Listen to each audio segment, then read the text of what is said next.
कहानी का नाम चूहा बना राजकुमारी।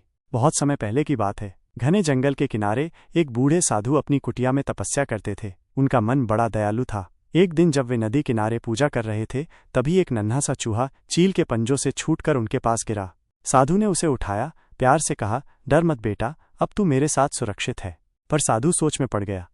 चूहा तो हर पल खतरे में रहता है। कोई बिल्ली, कोई पक्षी या फिर इंसान उसे मार सकता है। फिर उसने आंखें बंद कीं, मंत्र पढ़े और तपोबल से उस चूहे को एक सुंदर नन्ही बच्ची में बदल दिया।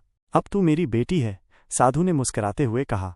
वक्त बीता, लड़की बड़ी होने लगी। वह बहुत सुंदर, समझदार और दयालु थी। एक दिन साधु ने कहा, बेटी, अब तुझे एक योग्य वर मिलना चाहिए। मैं सबसे शक्तिशाली वर ढूंढूंगा। लड़की हंसकर बोली, जैसा आप कहें बाबा। पहला वर, सूर्यदेव। साधु सीधे सूर्यदेव के पास पहुंचे।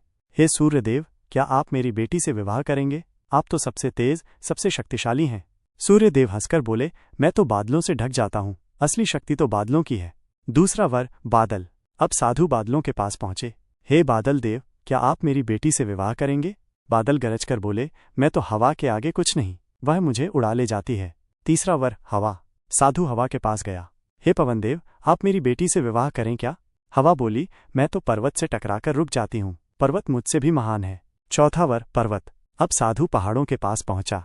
हे पर्वतराज, क्या आप मेरी बेटी के लिए योग्य वर हैं? पर्वत गंभीर स्वर में बोला, मैं बहुत मजबूत हूँ, लेकिन एक छोटा सा चूहा मुझे खोद डालता है। वो मुझसे भी ताकतवर है।